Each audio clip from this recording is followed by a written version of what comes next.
I dropped her off at her house at 2 in the morning last night, and I haven't been able to get a hold of her this morning. I've gone to her house, and her car's there. She won't answer phone calls. She won't answer text messages. What's her name?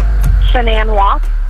The woman you just heard is Nichol Kessinger, the mistress at the center of one of America's most shocking family murder cases.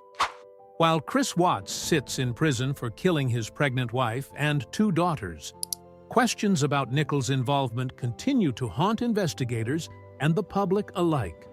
Was she an innocent victim of a master manipulator, or did she know more than she ever admitted? Today, we're diving deep into the evidence, the interviews, and the disturbing timeline that suggests this case is far from closed. June 2018, Anadarko Petroleum in Colorado. Environmental engineer Nichol Kessinger meets oil field operator Chris Watts at a work meeting. Within weeks, they're having an affair that would ultimately lead to the brutal murders of Shanann, Bella, and Celeste Watts. But this isn't just a story about adultery. This is about a relationship so toxic, so manipulative, that it may have been the catalyst for family annihilation. The evidence we've uncovered will shock you. Before we reveal what really happened behind closed doors, make sure to hit that subscribe button and ring the notification bell. And here's a question I want you to keep in mind as we go through this evidence. Do you think Nichol Kessinger knew more than she admitted? Or was she just a victim of Chris Watts's lies? Drop your thoughts in the comments. The workplace romance that started it all. According to police interviews, Nichol Kessinger and Chris Watts met during a work-related meeting at Anadarko Petroleum in June 2018. Chris immediately caught her attention. He appeared confident, charming, and claimed to be going through a divorce. But here's the first red flag investigators missed. Chris told Nichol he was separated and in the process of divorcing, when in reality, Shanann was 15 weeks pregnant with their 3rd child, and they were actively trying to repair their marriage through counseling.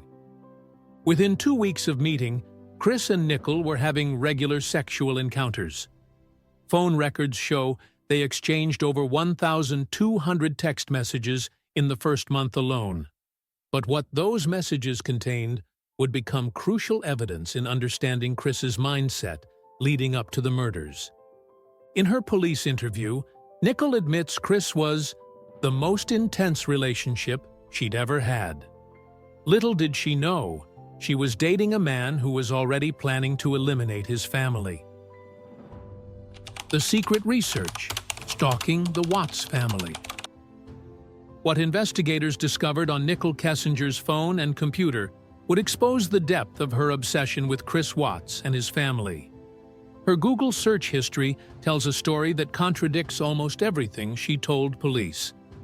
Starting in July 2018, weeks before the murders, Nichol was actively researching Shanann Watts. She looked up Shanann's Facebook page, searched for information about her Thrive business, and even researched the due date of Shanann's pregnancy. But this wasn't casual curiosity about her lover's estranged wife. Nichol was conducting surveillance.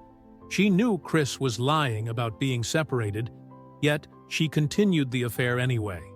Her searches show she was monitoring Shanann's every move. When confronted about these searches during her police interview, Nichol claimed she was simply curious and liked to research things. But investigators weren't buying it. This level of surveillance suggests obsession, not innocent interest. 17 visits to Shanann's Facebook page? That's not curiosity, that's stalking. What do you think? Innocent research or something more sinister? Smash that like button if this is keeping you on the edge of your seat. Planning the future. While families fall apart. Perhaps the most revealing evidence of Nichol's true intentions comes from her online activity in late July and early August 2018. While Chris was living with his pregnant wife and 2 young daughters, Nichol was already planning their future together.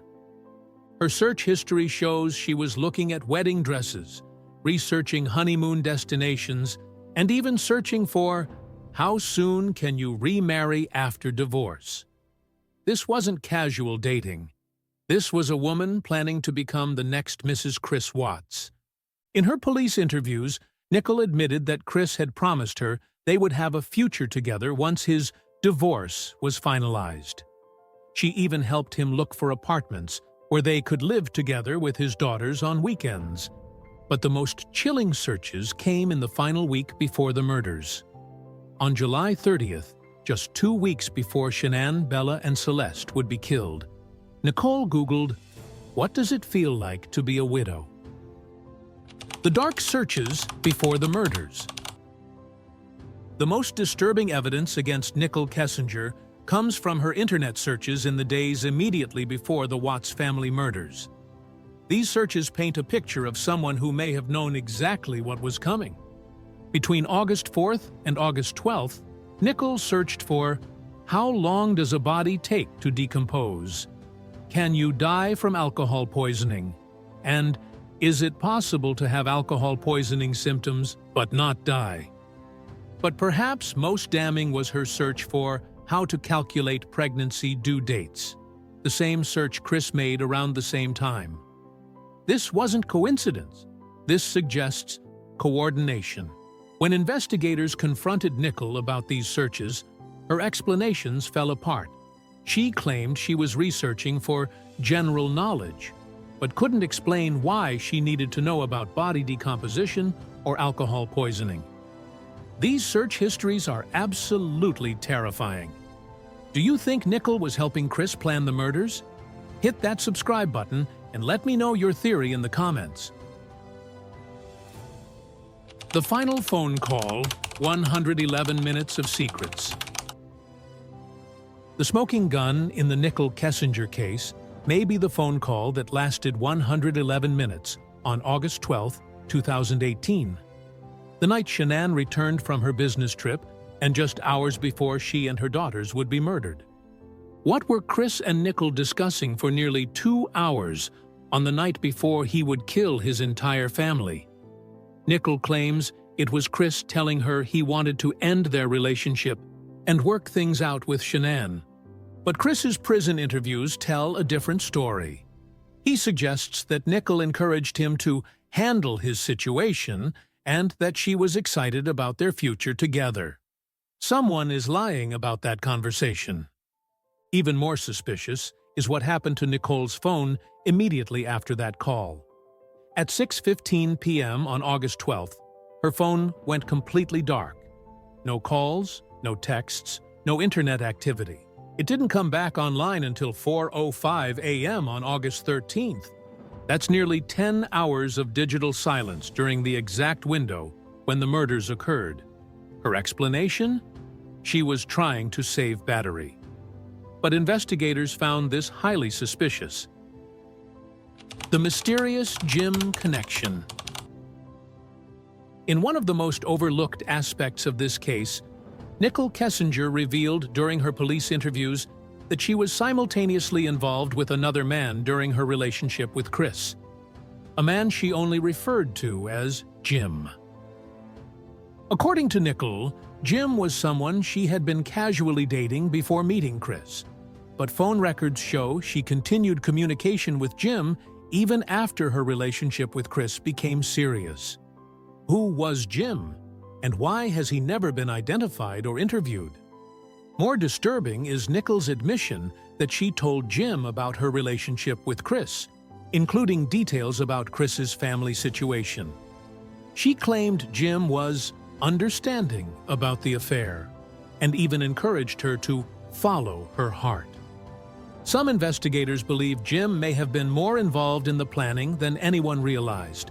The fact that he has never been publicly identified or questioned raises serious concerns about whether the full scope of this conspiracy has been uncovered.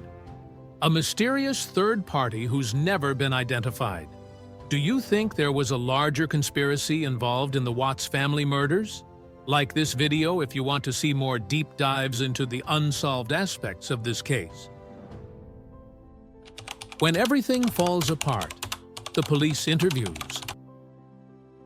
On August 15, 2018, 3 days after the Watts family disappeared, Nichol Kessinger walked into the Frederick Police Department for her first interview. What she said, and more importantly what she didn't say, would raise serious questions about her involvement. Detective Dave Baumhover noted several inconsistencies in Nichol's story.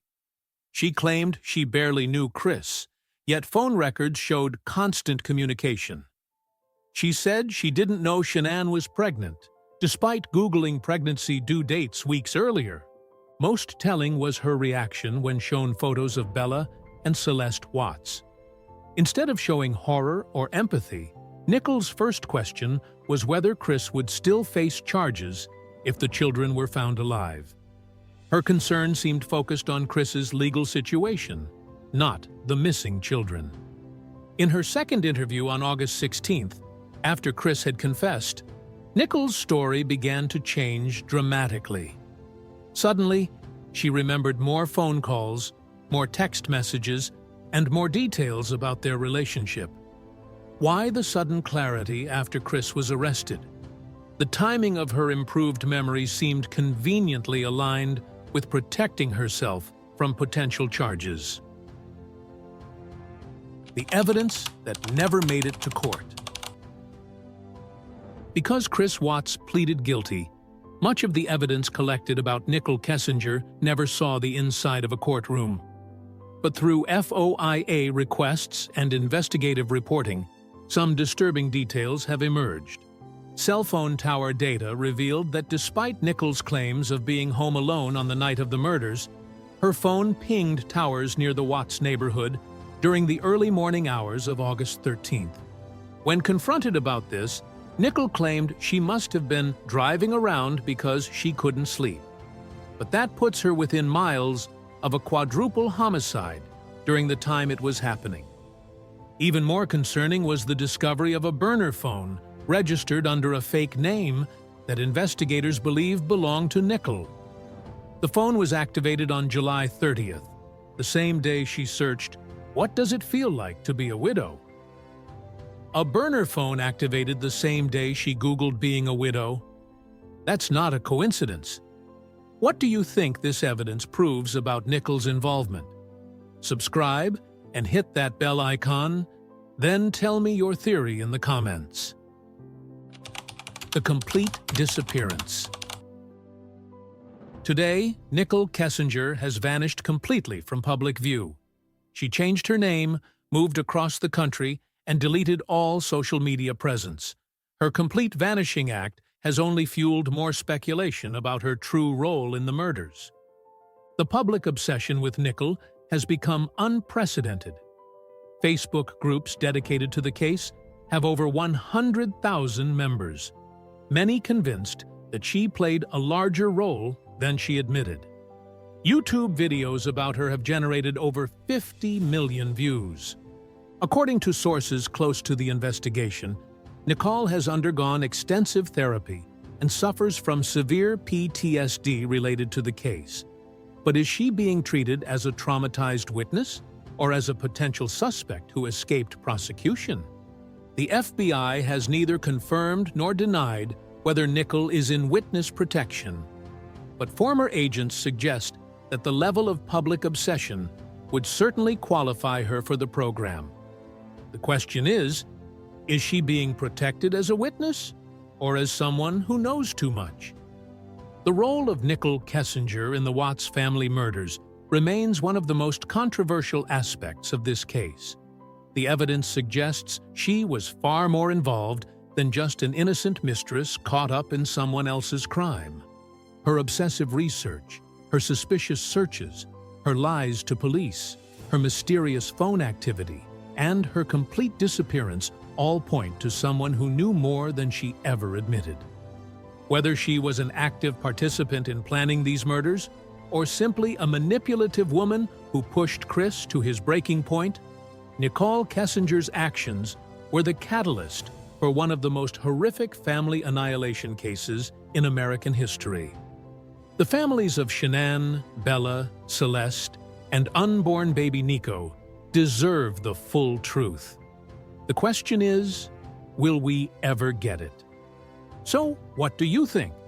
After examining all this evidence in chronological order, do you believe Nichol Kessinger was an innocent victim caught up in Chris Watts' web of lies? Or do you think she was an active participant who helped plan these murders? The evidence is damning.